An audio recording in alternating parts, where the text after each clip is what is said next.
Welcome back, everyone, to R2Kast number 87. Last week we had Sophie Mitchell-Smith, who you may know of as the female hoof trimmer. A good chat about stuff I had absolutely no idea about, so that was fun, learning about hoofs and learning about how to look after them well. Next week we have who you may know as Ollie Blogs Contracting, Ollie Harrison, big on the YouTubes and Instagrams. It's very much a three in a row of social media people, social media stars, and I think we have reserved the main one for tonight because I could be wrong here, and I'm sure our guest will correct me if I am, but I'm unaware of any bigger farming TikTokers in the UK. From what I understand, today we have Maria Warne. Maria, would you like to say hello? Maria, sorry, would you like to say hello? Hello, you right, everybody? I'm really excited to be on today. Just before we get started with another episode of the R2Kast, I would like to thank our primary sponsors, A-Plan Rural. A-Plan Rural are heavily involved on the social media scene in the ag space with 120,000 followers on Instagram. They use this following to host social media takeovers with farmers throughout the country to showcase their stories. They also post to their rural community blog with further stories about these people in the industry. On top of this, they like to support initiatives that are championing the British agricultural industry, such as myself. So thank you to A-Plan Rural for that.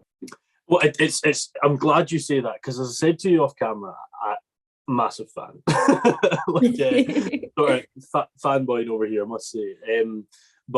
Yeah, back in the start of lockdown when TikTok became a thing, I don't know how long it would be, maybe a couple of months in, when I was like, I'm not getting TikTok.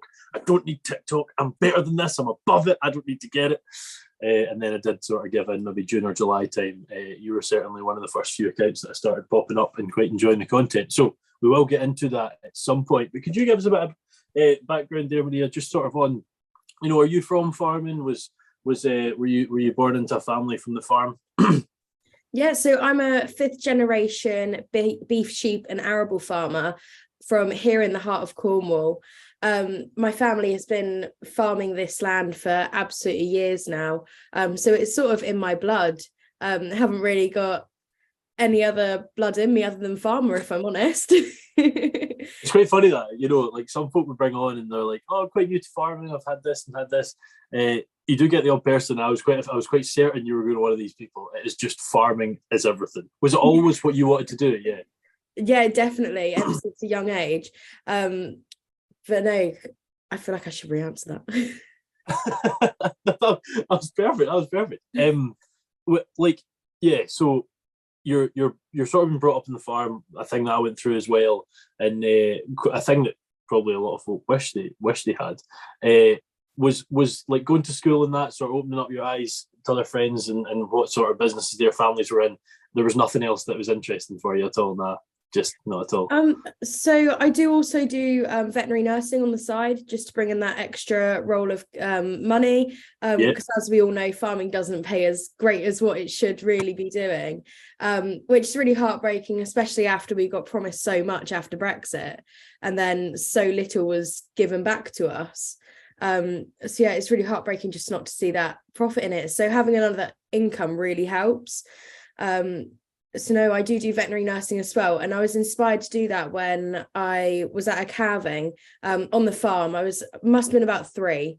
And the vet came and I could see how panicked my dad was and everything else. He didn't know what to do. And it turns out it was a twisted cow, so there's no way he could have got it out on his own. Ended up being a cesarean section, and I was like, you know what, I want to be the person that helps this hero. And here I am now working in a large animal veterinary practice. So I get to work with farmers every day, which I love because I love the social aspect of it as well. You get to go out and meet different types of farmers, see how they're doing. And one thing that really surprised me when I went into the industry is how open everyone is about like I was saying earlier, with the whole struggling financially or struggling with mental health and things like that, which is another thing I'm extremely passionate about, is mental health within agriculture. And I try and promote that throughout my social medias, trying to keep the audience engaged with it, and just sort of spread that positive message, because I don't think mental health or safety within agriculture should be a boring subject to talk about. I feel like it can be easily enhanced and brought forward to the front line. I think you're right, and I think sort of mental health and a lot of things, in fairness, that our generation, I'm saying our generation, you're probably a bit younger than me, but in general, sort of our generation are talking about, it's not taboo. You know, the fact that you're just feeling rubbish and have done for a few weeks, and you want to know why and you want to sort that is not a negative. It's a negative. You need to fix it, yeah, but we've got to talk about it, you know. And I think past generations, sort of in particular, sort of grandparents and before, it was like, you must never ever mention things are not perfect. Yeah, definitely. And I think from my parents and grandparents before, like they've always been so open about everything. Like you walk into our family farm, like everyone's so open, we don't hide anything at all. And I feel like that's a really good way forward for a lot of people to pick up on, just because you feel so comfortable in just saying whatever you need to say at that moment in time. And it just means you're not compressing however you feel. I guess my interest originally started throughout lockdown with mental health and farm safety, when I lost quite a few friends to mental health, like poor mental health. And that really did hit me hard.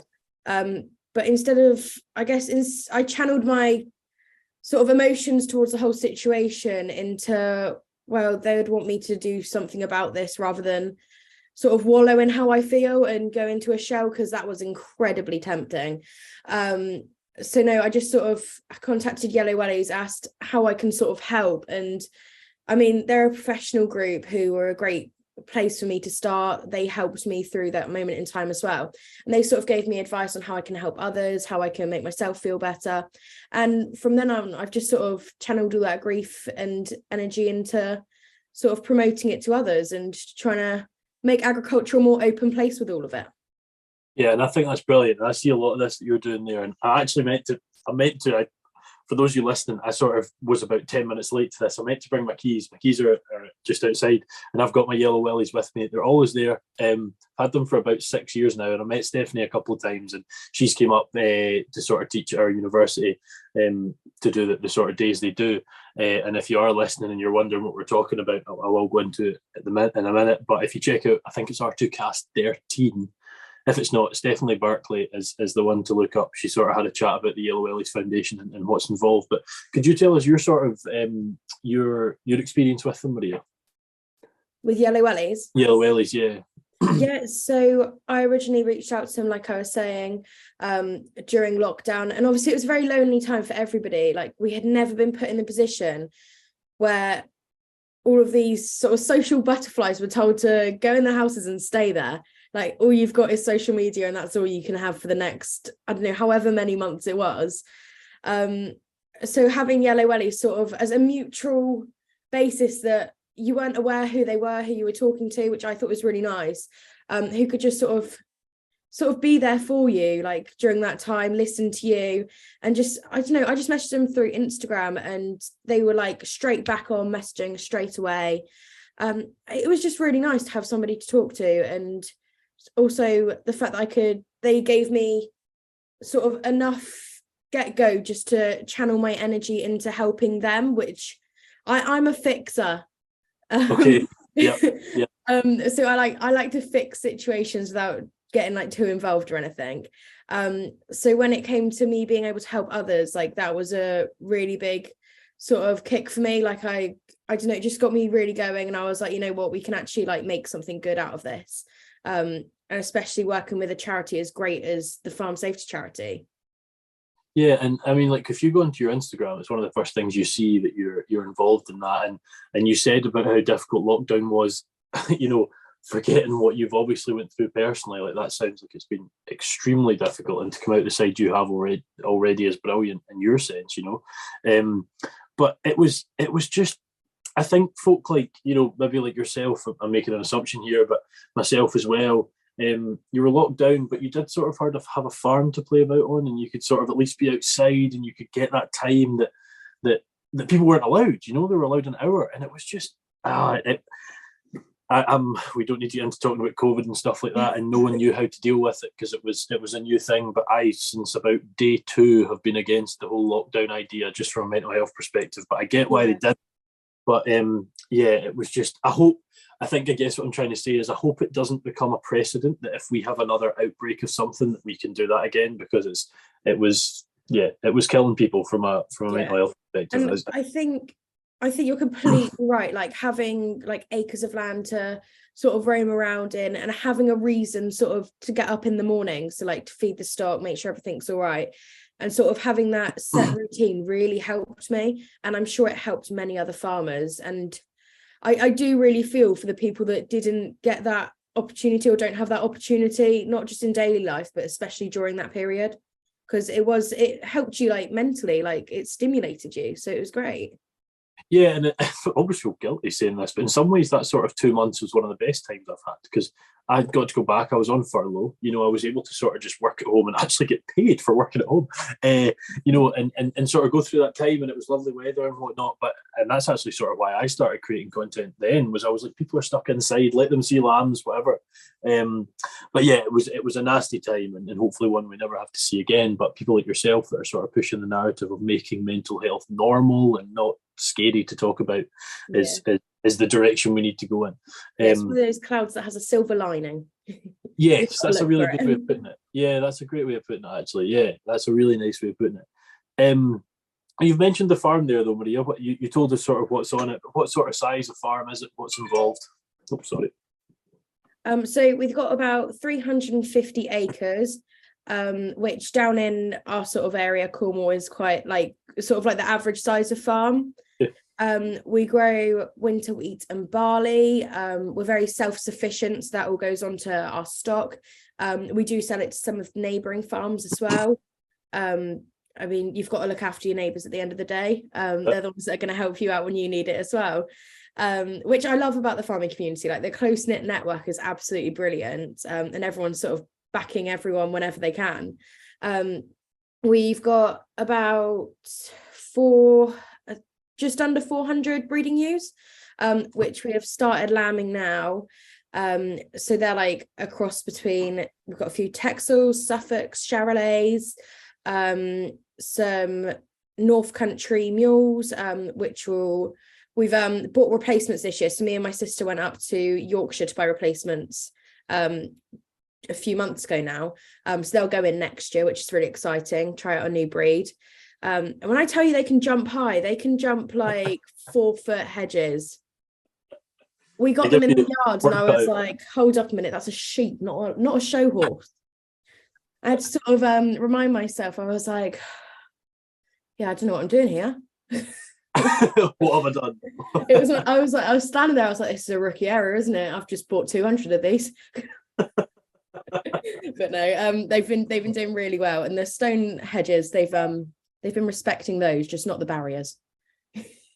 So they respect something at least, just. Yeah. No, they're quite interesting. It keeps us on our feet. And then on the cattle side of things, we've got it's basically mainly a Hereford group. We did have a Charolais bull back along, but unfortunately the bull, absolutely great bull, but started chucking out really big calves, and obviously that wasn't very good for all the cows and heifers. So before anything went wrong with that, we decided to get Hereford bull, which I had been absolutely begging for years. Like I used to go into the local village with my gran, or local town, sorry, with my gran at a young age. And in Malcolm Barnecott's, which is like a local pastry shop around here, there was this lady who used to always go on about Herefords to me every time I walked in. She had known my gran from school, and she was on a mission to poison me with Herefords. It worked very well.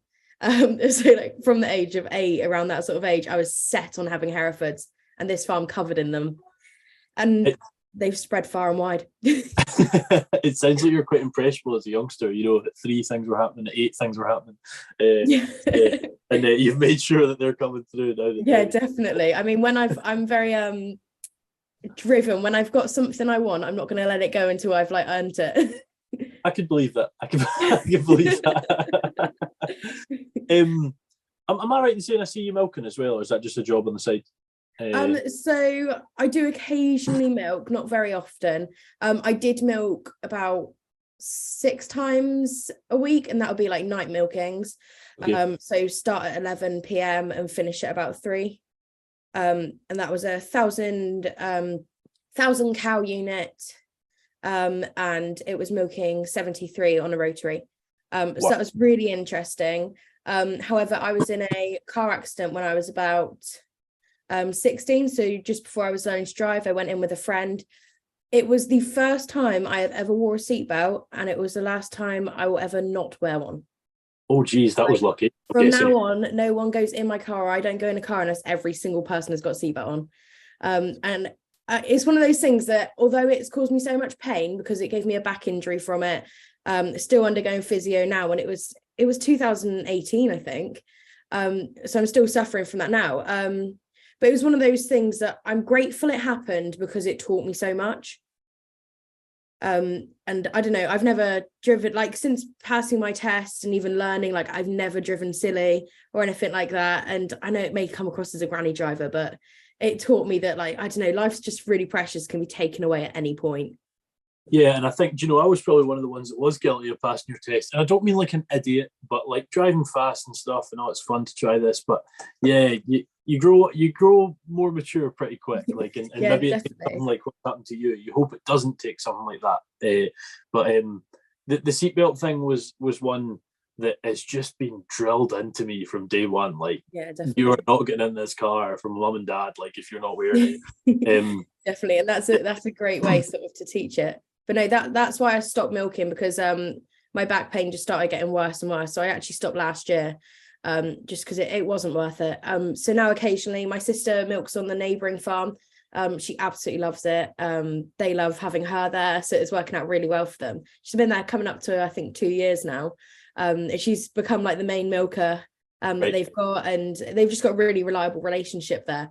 But occasionally I'll go up and help them if she's not able to make it in or something, or if she needs an extra hand in the parlour, I'll go in and help. But I keep my foot in the door with the dairy side, but not as much as I would like to. Yeah, there's money in it. Prices are going well at the minute. You've mentioned your sister there, mentioned a lot of family. How many folk are involved in the farm? So it is very, very family orientated. Got my gran and my grandfer, and then my mum and my dad. So it's my dad's sort of family's farm. Okay. Does that make sense? Yeah. And then my younger sister Alison and my other half Matthew and myself that help out. My auntie and uncle come occasionally and help us out when they can, when they're not at work. But no, it's great. It's really, really family orientated, and I don't know. I just love working with family. I think it's brilliant. I think it's one of those things that not many people get to do, and I don't take a single day for granted being able to experience that. It's quite interesting listening to you speak already. I don't know how long we've been talking now, 10, 15 minutes, but you're so, like, you're obviously, you're younger than I am, I know that, but you're so, like, I don't know what the term I'm looking for is. You don't take advantage of anything. You don't take anything for granted. I can see that already. Like, you said, like, it's a granny comment earlier. There's a lot of maturity in your voice already. It's quite interesting. And followed you sort of on what's a bit of a fun TikTok and stuff. And it's quite interesting to see the real person behind that. It's really interesting. I'm so glad you mentioned the word GRANFER. Am I saying that right? You've been wanting that, haven't you? It's just written right there. Oh, correct spelling as well. Very impressed. Oh, was it? I was right. Perfect. Yeah. Look at that. That's a shock. I didn't really know. I sort of scribbled something down. So well, maybe I'm wrong here. This is how I understand things blew up for you. Is that right? It was because of his fantastic accent. So before I brought my grandfather onto my TikTok, I had about 200,000 followers. Oh, right, so you were still pretty big then. It's still you were. Yeah, I think. Yeah. I started, like, I think 3 months before my grandfather got involved, right. And it was just pure coincidence. So I had a comment of someone saying, you can't, this was when I bought my pedigree Herefords now, this is where it all started.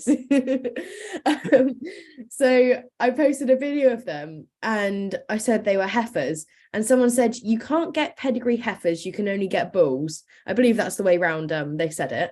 Okay.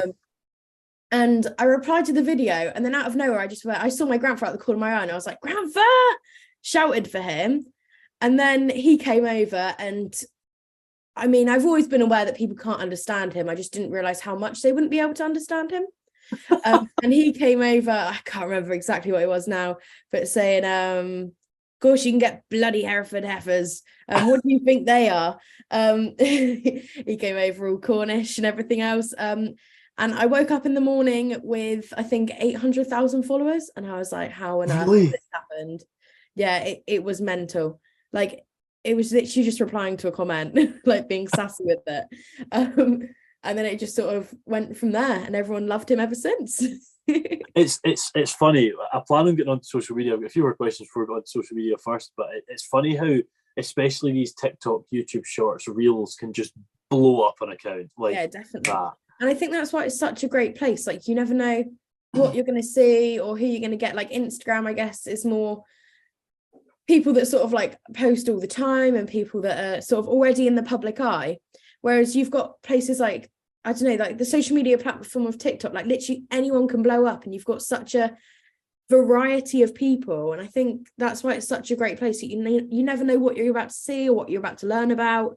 And it opens your eyes to so many things. Yeah.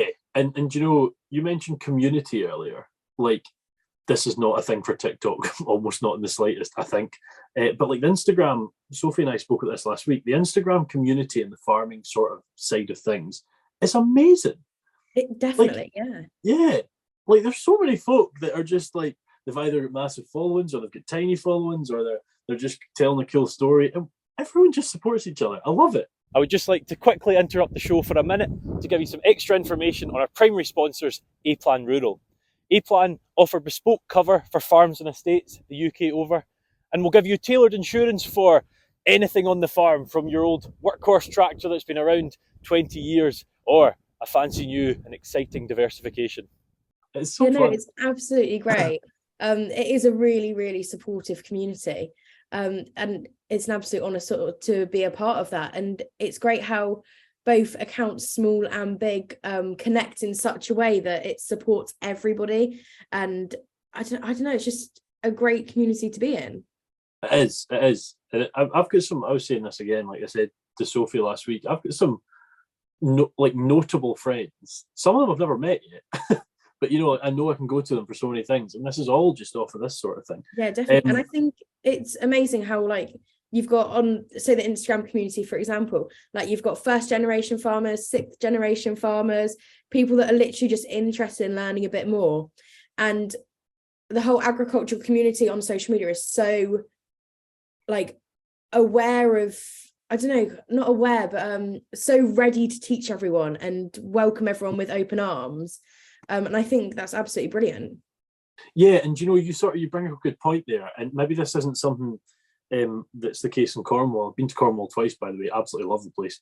It's a lovely bit. Up in Scotland, certainly one thing I would say that's an issue in farming is this sort of idea that you have to know everything. Like, oh, you should know this, you should already be whatever. And me, as someone who came from a farm, had a honours and then a subsequent master's in the sort of sector, I was going into farms sometimes for the odd job here and there, and like, well, if I don't know it, they're going to take the piss here, you know. And I feel like that's not the case on the social media side. Yes, there's the bad side, of course there is, but for the most part, it's like you say, vets will give you tips on this and that, and yeah, it's brilliant. It's really cool. No, it is. And I think you've definitely raised a brilliant point there, the fact that a lot of people do think you need to know a lot before you can voice up in agriculture. And I definitely think there is a definite stigma there that needs to be covered. And yeah, no, it definitely needs to be covered. And I've never really thought about that before. So I guess that's opened my eyes in a way that sort of, I don't know, I've always been very open to teaching others.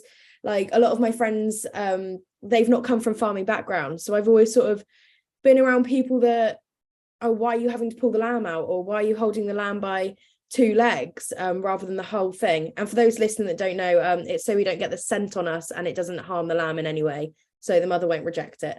But no, so I've always and you don't even realize that you're just teaching as you go. But no, I've always been around people that sort of haven't been part of the farming community before, so why would they know? And I guess that's where so many, like, the bad stigma comes from in agriculture when it comes to, I don't know, like, I don't want to put a label on it, but like sort of like the vegan front of things. Yeah. don't get me wrong, I've met so many vegans that are absolutely lovely people, but there are that small minority, which there always will be in any group you go to, that are just so set on, well, I've seen this happen, so it must be because of that, and won't listen to the actual reasons. I think it's really sad that people close their minds off once they've seen it, but just to explain those little things and why we do it, because if you walk onto a farm and saw the way we do things, or I don't know, without an explanation, you'd be like, what on earth is going on here? Do it for the safety and the welfare of our animals, to keep it at the very, very highest that we can. It's just sort of explaining that as we go. The vegan one's an interesting one. I've spoken about this a million times on the podcast, because my masters, my masters was food security, but a specific module called animal welfare and some fancy word, but I can't remember what the word was. But anyway, animal welfare was a massive part of it. And there was 29 of us in that class, and 2 of us were farmers and 27 were vegan, right? And it was eye-opening, let me tell you. But it was so interesting. Like, I had folk that on day one were calling me words I'm not going to say on the podcast, just having just met me. And then we sort of had a chat over the course of 15 weeks, and you started to sort of see their point of view, our point of view. There's fantastic points of views on both. There's a lot of merits to veganism, a lot of them.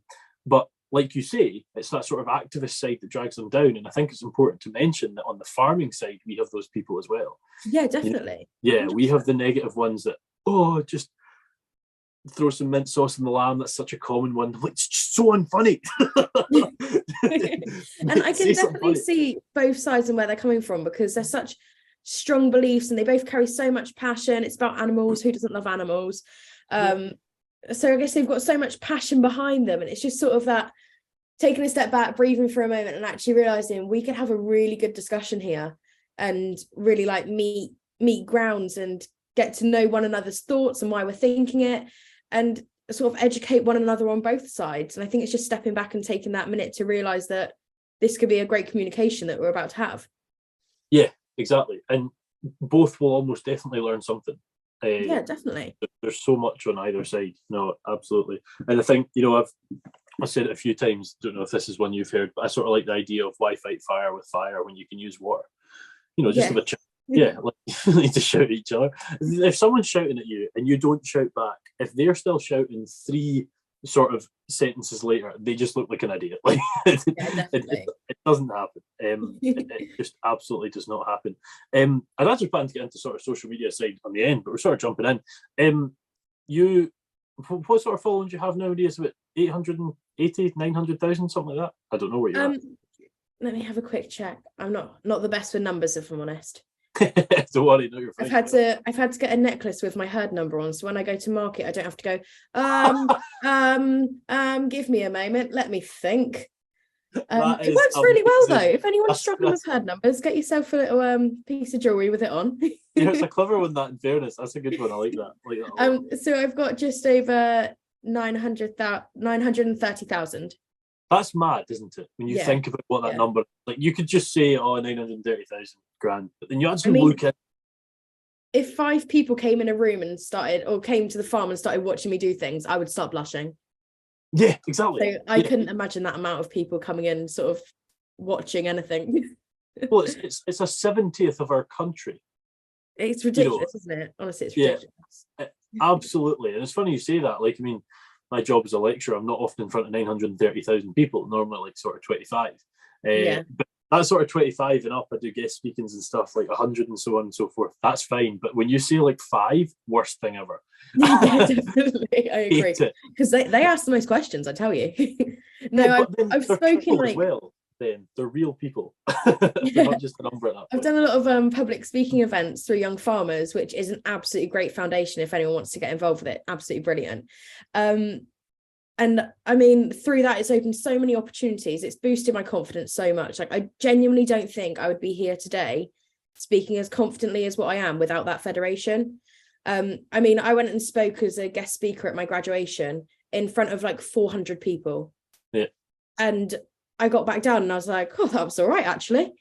And I have young farmers to thank for that. Like, it's absolutely brilliant in so many different ways. Like, we're not just drunk and rowdy, like we're educating ourselves along the way and raising money for charities. Yeah, you've got to say that you are at times drunk and rowdy. I mean, that's got to be... Yeah. No. Which club are you in? I'm part of St Mavie Young Farmers, so I'm part of the Cornwall Young Farmers group. Right, yeah. And have you done it basically since you could? Yeah, definitely. Yeah. So I actually joined at the age of 13, which at my club it starts at 14. But they needed an extra person for a pantomime they were doing. It might have been cabaret actually. No, it was cabaret performance they were doing. And they needed one more dancer, and I happened to get dragged in by my older cousin. And with that, I needed a membership, and I just sort of stayed from there. So it's been quite a while now that I've been a member of that club. Yeah, definitely. It's cabarets. Cabarets a thing we don't really do up here. Maybe sort of your north of Scotland does it a wee bit, and central, like in the west and that, where sort of the club I'm in, it's not really a thing. What we do is a thing called talent spot, which is very similar from what I understand. But it's funny you mentioned Young Farmers sort of starting at 13. I started at 25. I only started last year, and I was always a bit like, oh, it can't be that good, can't be that good. Man, I wish I'd started earlier. I wish I'd started earlier. It's a brilliant federation. Like, you go from 1 week to learning how to do golf and like having a great time at the course.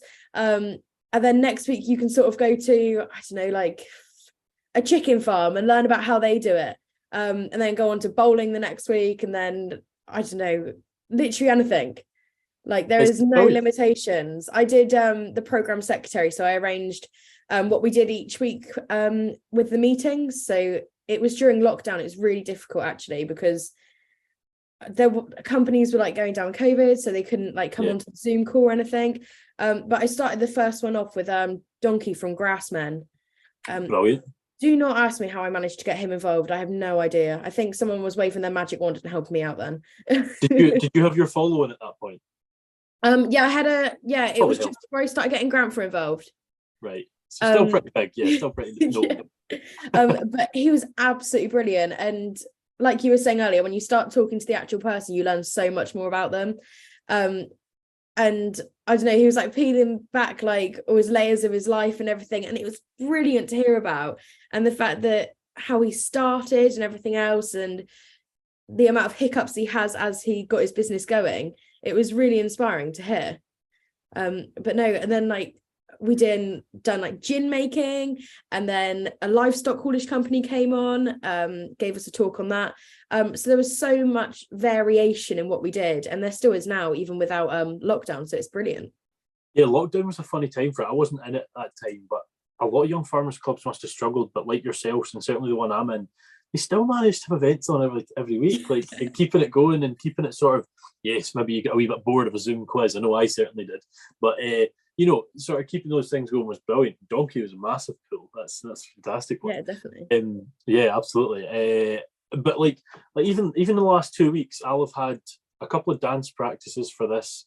I've curled twice, never curled in my life. And what was the other thing? Something else. But yeah, it's just golf's one, but not recently. And you're on stage in a theatre and stuff like that. Opportunities it gives you is phenomenal. As I said, and like I'm new to this area, and I've met 30, 40 mates. It's brilliant. It's so definitely useful. And so, you never know what you're going to do next. Like we're dung bagging, just done our dung bagging, and at the end of it you like end up throwing the manure over everybody and just go home smelling like, or you can guess what you smell like at the end. And then like the week after, we went on and performed in the Hall for Cornwall, which is like the West End but the Cornwall version.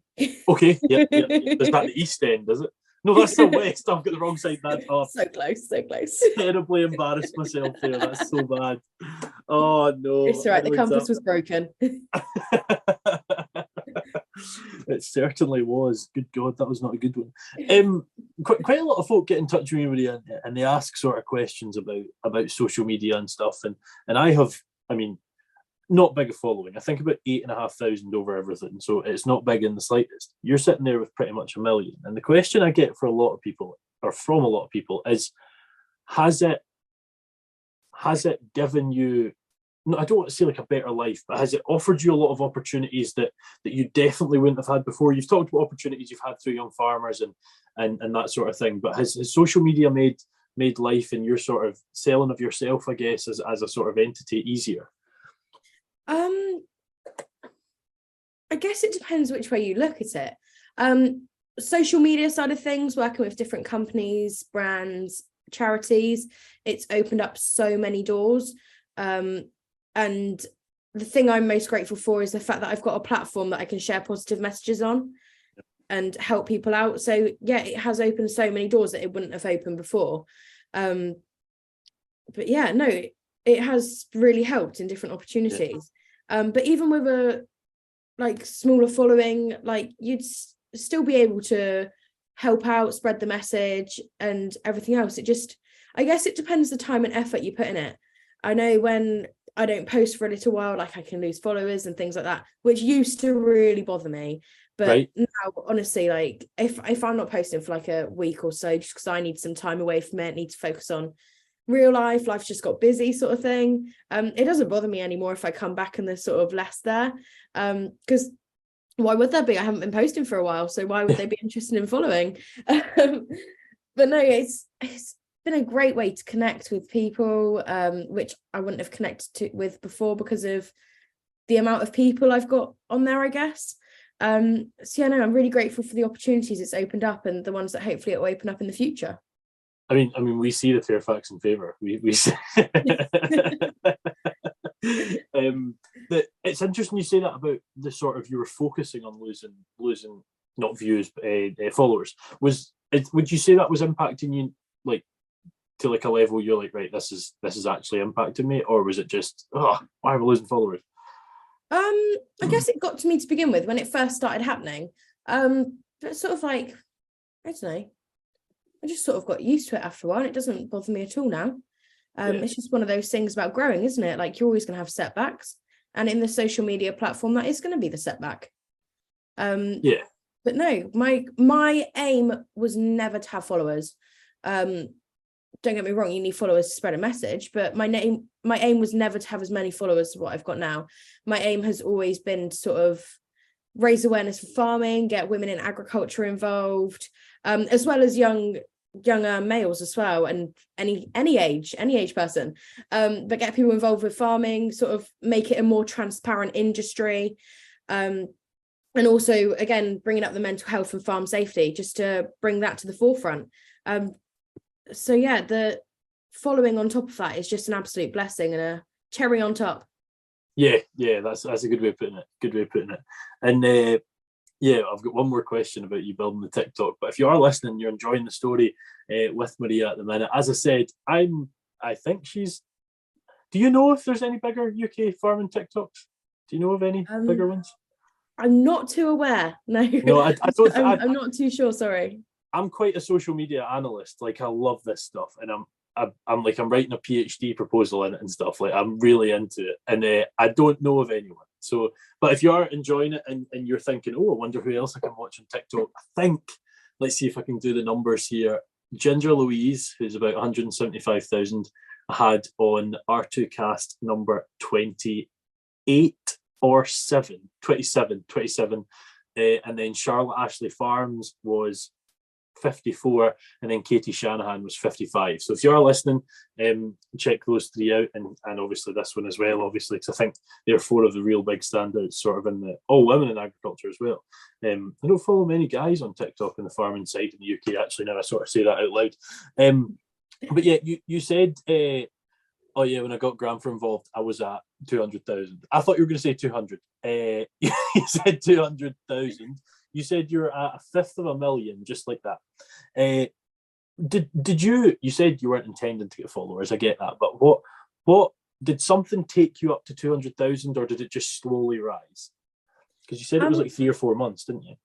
Yeah, so it just slowly rose from there, really. I guess it was sort of the niche of seeing a woman drive a heavy machinery. Yeah. And the fact that message was out there, because it was at the point where sort of not many women in agriculture were sort of posting as much as what they do now, which is absolutely great to see. And you labelled some absolutely brilliant social media people there, and women in agriculture that are doing an absolute blessing for the community. But no, never. Yeah, it just happened. Yeah. just happened. Just post. It's funny you say about the women in agriculture there. Just when you said it, I thought I'd flip back through the last few podcasts we've done. Biza Walters, Emily Adicott, Savo, Jane Craigie. God, there's loads in the last few. There's a lot to check out. There's no rhyme or reason to it sometimes, that building up, isn't there? It just yeah. But I mean, as I say, I don't know. Sometimes it's really hard to sort of put your finger on what you like about content. Like we had the female hoof trimmer on, the famous hoof trimmer, of course, the Hoof GP, from about 50 miles from where I am at the minute. Biggest farming YouTuber in the world, and we know what people like about that. They like that sort of pimple popping ASMR thing, which I don't, by the way. I hate it. Oh, I don't know how folk watch that. Like I even said this to Sophie last week. I was like, I can't do it. But yours is just sort of showing what's on the farm. You've got that sort of sass when folk give you some shit, and like it's just entertaining. I really do. Like it's a really good account. But is it just TikTok and Instagram you use, or do you use anything else?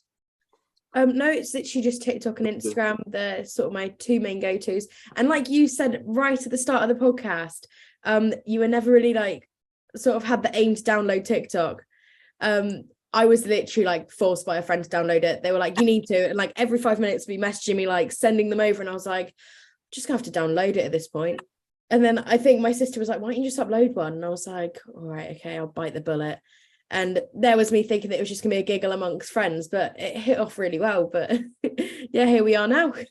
Yeah, well, it is funny that. I mean, like my partner at the time was like, just in bed at night, like just I'm like, what? It can't be that good. We've had social media for years. How is it better? And then I'd sort of like maybe be looking over her shoulder and be like, oh, what's that wee dance? And I remember the first video I watched on TikTok was Alex Oxlade-Chamberlain. I don't know if you watch football, but doing like a dance with his partner where he jumped upstairs, and I was just, oh my god, it's so catchy. I need this. And then yeah, addicted. And then with that, you're in your pajamas jumping up the stairs. Yeah. No, there's a draft on my TikTok of me trying. I don't think I can ever release it because it's just me. I think you should link it into the podcast. Nah. You can't do me dirty like this. You can't. Sport. And I'm like trying and everything in the kitchen, like trying to get it to make my legs go the right way, and it never ever happened. But yeah, that was me hooked. And as I said, sort of farmed TikTok up years, and you were certainly one of the ones that jumped out then. You mentioned about vet nursing about 3 hours ago, but mentioned about vet nursing. Did you go to uni for that, Maria, or were you at agricultural uni? So I studied with Cornwall College, and so the Cornwall College group through Duchy College, and it meant that I could stay at home, work on the farm, whilst getting an education at the same time. I also did the same through university. I done it with the Cornwall College group and Duchy College, because I mean it's just a family farm. Like we have to all help out, and that was really important to me, finding education that could work around my lifestyle, and it really did. So I started with a level 3 diploma in agriculture. I done 1 year of that, and then I realised I had enough UCAS points. I don't know, do you guys have UCAS points up where you are? Yeah, but I'm like, I don't know if you know, but I'm a lecturer, and like I'm just out of where I was, and why I was 10 minutes late. It was like a big revalidation thing, looking at points, and it's all different in England to what it is in Scotland, but we do have them. Yeah, so to get into this course, all you had to have was the amount of UCAS points and an education within animal, like the animal side of things. So I went straight on to university, and I didn't actually mention my age at the time to the lecturer because I didn't think it mattered, but it turns out I actually got in a year early to the course. I mean, all my age and everything was on the paperwork. Like I'm sure they would have checked it over, but about like 3 weeks into the course, they're like, Maria, how old are you? And I was like, literally just turned 17. And they were like, this course is 18 plus. And I was like, oh, I'm here now, you can't actually get rid of me. So no, it was kind of a fluke that I got in a year early, but I really enjoyed the course and passed everything first time, with merit and distinctions. So no, it was great. Well, you did it with young farmers getting in a year early. You might as well have done it with yeah, there's a trend happening, isn't there? There's a trend. Yeah. What's next that you're going to jump into a year early? I don't know if that happens after 18 anymore, but So can you be a vet nurse without a qualification then? Because that was agriculture, that qualification, wasn't it? Yeah, so the agricultural diploma, and then I went on to do a degree in veterinary nursing. Right, got you. So you can either have a diploma or a degree, and I settled for the degree course just because I thought, why not? Yeah, absolutely. I would have been in, if I stayed in the agricultural course, I would have been there for another year, and then would have had to do another 2 years of sort of diploma level veterinary nursing. So I thought, well, I just do the whole 4 years of education and go into 3 years of uni. Would you advise it to? Would you tell anyone else to do it? Yeah, definitely. Yeah. It's one of those industries, just like agriculture, that can be incredibly rewarding, but at the same time, it can be incredibly challenging. Like, you've got to remain professional whilst a family is saying goodbye to their best friend, and you've got to walk out of that room like with your head held high, rather than sort of, you really want to let your emotions go. And it's one of those things that you sort of, not willingly, but you desensitize to over time. Yeah. And I guess in agriculture, you've got to put on a brave face, like when you're losing stock for God knows how many reasons. And you've got to put on a brave face then and sort of get on with it. And I think they're very, very similar industries, with the emotions you have to face and the reasons you have to face them. I mean, it's working with animals, isn't it? It's always going to be challenging, but it's incredibly rewarding. Like, you could have a dog in that's just been, I don't know, let's go RTA, hit by a car, for example. You could have one of those come in and you could think it's like the very last day this dog's going to have.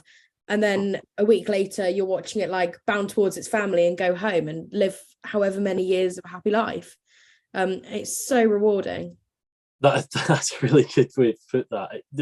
I mean, like, I'm a cat person through and through. I love cats. Now, speaking of TikTok, I don't have a big TikTok, but what my TikTok basically is me teaching my cat to jump up, right? We Jamesy can jump a good sort of 5 feet into my arms.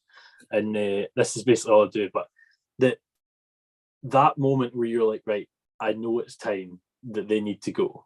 For them, this is the right thing to do.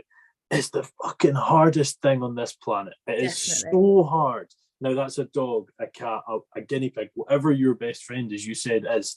And you having to stand there. Now, I would like to think, I'm being on a farm, I'm probably not one of the ones that it impacts. Certainly when I'm there, I would try and make sure it was all right for you guys as well. But some folk, it's their life, man. And that's sort of hitting them. And for you to stay professional and supportive must be a very difficult balance. Yeah, and I commend you and vets and anyone involved in that sector for it. Yeah, definitely. And it's not just like animals you've just met that day, which it definitely can be, but it's like animals you've sort of helped make better, like throughout their lives. Like, you've watched them from a puppy like come up to, I don't know, just really old age, and it can be really like heartbreaking. You just got to put your emotions aside for that. But like I said, it's the same in agriculture. And I didn't mention a positive agriculture, but it comes with so many rewarding things. Like, spring's my absolute favorite time, and the fact that you get to welcome like new life into the world each year, and we get to do that every year. Like, it's so rewarding. Like, yeah, what other industries can do this? Well, that's it, and like you say, and there's quite that famous question: what's your favourite season? And I was always, when I was younger, I don't really know what my favourite season is. And my dad puts it so well: every season's his favourite season. It's like the change into the next one. I always think autumn's probably a wee bit boring, but like it's still nice. You're going into like, oh, it's pumpkin spice latte time. It's Halloween, whatever. Like, every new season has a new exciting thing, and that's like that's with farming, that's amplified, and that's probably why, as much as I love summer and I love winter, I think spring's my favorite, because I work a job that's sort of, well, it's university based. Yes, I'm working on the farm for the uni here and there with students, but that 2-week holiday to go back and lamb for my mum and dad is just like, it's so, I don't know what the word is, refreshing. I don't know what it is, but it's you started lambing. Is that indoor? I hope you've kicked your feet up and got comfy and enjoying another fantastic episode of the R2Kast with another really interesting guest. I would just like to quickly take another second to plug the sponsors of the show today, the Scottish Farmer, and I would strongly advise you to go out and pick one up this week and see even more of the fantastic people that are in our industry. Are you indoor, outdoor? Yeah, so it was outdoor, and then we had snow back in, I think that was 2018 as well, actually. A lot happened that year. And we don't get snow down here very often. The news told us we weren't going to have any, so nobody believed it was coming. No one was prepared, and we were mid-lambing, and we woke up in the morning, and it was the most heartbreaking day I've ever had, like ever, Right. like agriculture, outside of agriculture, literally anywhere. Like the frost started, we were like, there are sheep here that have obviously lambed, and we couldn't see any lambs anywhere. Oh, yeah. When the frost the snow frosted and it like had gone, there was just lambs everywhere, and unfortunately like a few of them passed away, quite a few of them, everyone that was covered, and it was absolutely gut-wrenching. Like we couldn't have done anything about it. We were doing sort of hourly checks, but all the snow fell within an hour period, and with that everything was covered. And obviously sheep go to the side of the hedge, don't they? When they're lambing, because they like to be away from everyone, away from danger. They sort of segregate themselves during that time, and because they're nearing the hedge, the snow falls and creates a barrier there.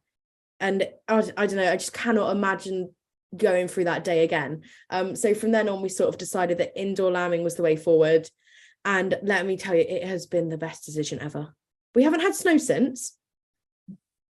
Well, this is the thing, and I was going to say that. Did you say you crackled for about 2 seconds? Was it 2018? You said. Yeah, I think it was 2018, if I remember rightly. Was that beast from the east? Is that? Yes. Yeah. And we're Cornwall. We didn't expect there to be snow. Yeah, exactly. It's Someone funny. mentions snow in Cornwall and everyone else laughs. We'll see that in like 10 years time, not now. It's the hard one that hits though, when it hits you and you're not ready for it, because we have a very similar honestly, one. it was gut-wrenching. Yeah. But yeah, I mean, it was the year I learned how to skin a lamb, which for anyone who doesn't know what that is, it's where you've already got a lamb that's passed away from natural causes. And it's the best way to describe it is a donor. Like we would be a donor if we passed away and somebody else needed our organs. So then we'd foster that lamb on to the mother that's gone through the loss of the lamb. So foster a new lamb on that potentially has come from a triplet or a twin. And it helps the grieving mother. The mother's not going to suffer from sort of any milk problems from not being not feeding, and also that lamb then gets the attention of the mother, so it wears the old coat of the old lamb, which is really great. And I learned that during that period, and it's the first time I've ever used it, and I hope it's one of the last times I have to properly use it. Well, it's one of those things that you're going to use quite often, and it's. I mean, I'm not. As I've said, I'm quite soft. I'm quite soft stomached, but that is one of the best skills there is in sheep farming. It seems gnarly, and it is in a way, but also for the lambs and for the sheep, it's not at all. It's only really us that has the difficult thing of having to do it. You know, they're dead and it's better. But actually, speaking of bringing life into the world, I believe the family deserves some congratulations. Obviously, which was I thought it was the coolest little thing ever when you gave your grandparents the little scan. Very cute. I was very excited as well, I must say. I've never met you, but just it's always fun to stuff like that.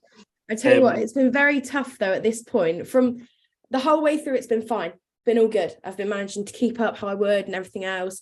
But now I'm 8 months down the line, so I've got. Are you 8 months? Yeah, literally just coming up to 8 months. It's becoming very real now, but also because we've just started lambing, I'm not allowed anywhere near. You're not allowed. Yeah, because of the risk of catching diseases from the sheep. You can catch so many different diseases. I can't think of too many off the top of my head, but even like chlamydia you can catch off a lambing sheep. And obviously that is not good for anyone, let alone a pregnant person. So I've been banned from the lambing shed. I think it's one of those things. It's not even a negotiable. Like a pregnant woman just should not be near a lambing shed. I know, and it's the same with the calving. Can't go near any of that. And even in lamb ewes actually, and in calf cattle, they're quite dangerous to be around when you're pregnant as well, which I wasn't aware of. And being part of the veterinary industry really opened my eyes to that. So no, it's been a bit tough when everyone's like, oh, there's a lambing sheep, and I would usually be the first one to leg it out, like, I'm coming. Whereas now I'm like, oh, let me know how it goes. I think for what, especially when you're 8 months, I think you should just be able to sit down and be like, no, this is my time to be calm. I think you've earned it, Maria. But yeah, for folk listening, one major problem that yows get is EAE, which is enzootic abortion in yows, and enzootic basically a disease that can go human to animal, and yeah, abortions in the middle there, and that's obviously the last thing we want. So that's why we want to sort of keep pregnant humans away from lambing and calving sheds. Pregnant humans, that was a weird way to say that. You got my point. You know what I mean. No, here, listen, Maria, I've as I said, followed you for, I don't know, God, probably the best part of 3 years now, yeah, because lockdown started 2020, so yeah, probably June time. This will be coming out in March, so yeah, about that sort of period. It's quite weird. I do this with a lot of these folk I have on here. Followed them for ages, and I'm like, oh, I should really get on the podcast. It's a really interesting story, and it's been a great story. You've been so pleasant to talk to as well, which has been great. It's always good to sort of highlight that sort of mental health side and speaking and looking after ourselves, because historically it's been an industry that we don't care about ourselves, and we sort of put ourselves second. So that's very good. But there is 2 questions I ask everyone at the end of every podcast, and that is, 1, where do you see yourself in 5 years? And 2, if you had tips for folk coming into farming, what would they be? Okay. Baby brain, you'll probably have to refresh me with the second question. That's fine. Go for the 5 years and then I'll tell you the second. So 5 years down the line, being completely honest, I see myself taking every single opportunity that comes at me, just like I do now, and I have no idea where that will lead me. Absolutely no idea. I'd like to think that I'm showing my pedigree Herefords, making a breeding business out of that. I'd like to think that my little one's sort of showing an interest in agriculture by that point. If they're not, I'm absolutely fine with that too. They might have more sense to go get some money. Yeah, that's it. But no, I guess I really don't know. That's such a tough question. I see myself being busy, and if I'm busy, I'm going to be happy. Yeah, that's a good way to put it. And I think a lot of folks say that, if I'm doing what I'm doing, and I'm doing what I'm happy doing, then that's a win. I don't have to have a certain thing. I've actually just realised that the point of this being released is about 3 weeks from now, maybe 4 weeks from now.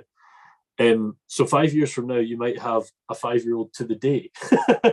Might do. Yeah, just realised that a second.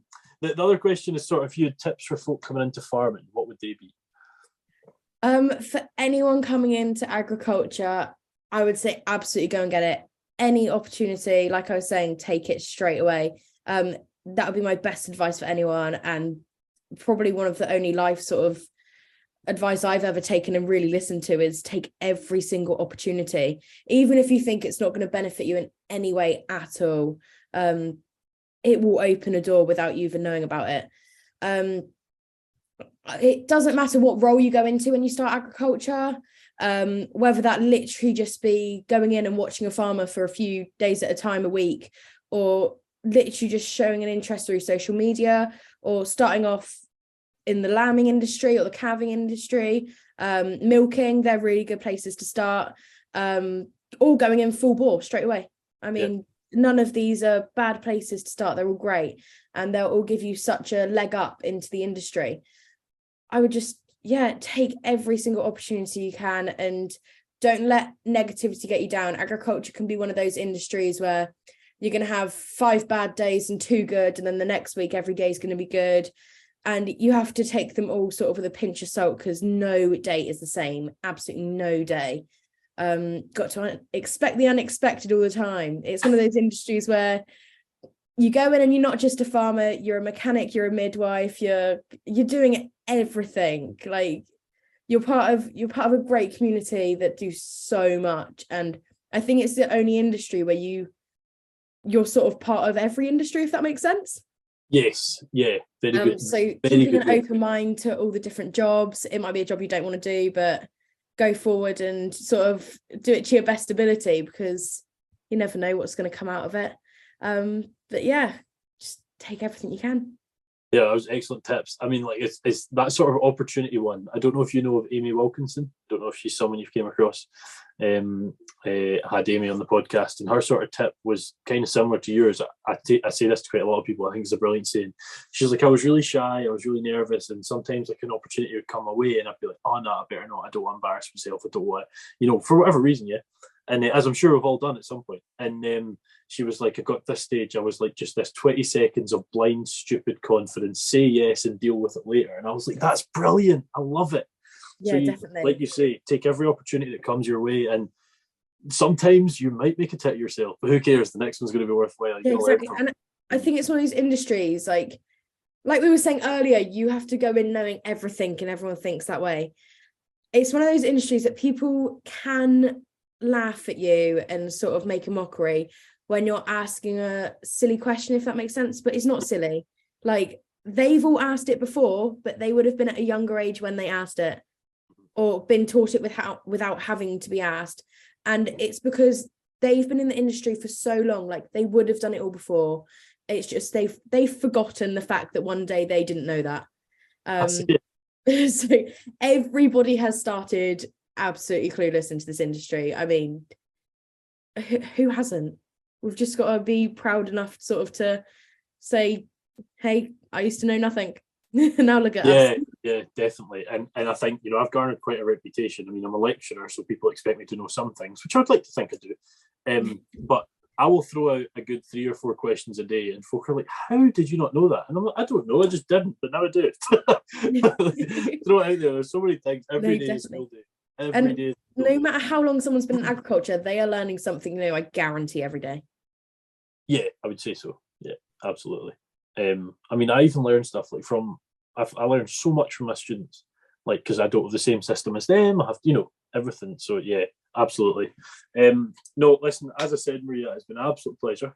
Thank you very much for coming on. Appreciate your time. I hope you've enjoyed it yourself. Yeah, I've absolutely loved it. Thank you very much for having me.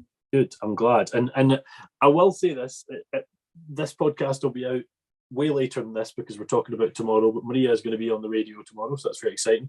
Is it radio or is it TV? Radio? Yeah, so BBC Radio Cornwall. Radio Cornwall. So it will be about 3 weeks ago. Maybe you'll get it on BBC Sounds. I don't really know how BBC Sounds works. But, yeah, thank you very much to yourself, Mia. It's been a pleasure. For those of you listening, I'm sure you've enjoyed another excellent episode of the R2Kast, which is, I really shouldn't have said that because now I'm going to throw my wee sponsor video in 4 seconds, and that's how that starts. So it just looks like a weirdo and I'm saying the same thing over and over.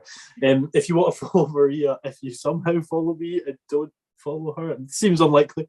It's Instagram and let's see if I can do this. Maria Warne 1124. No, yes, yeah. And I have no idea TikTok. I'm just going to say Maria_Warne. I can't remember.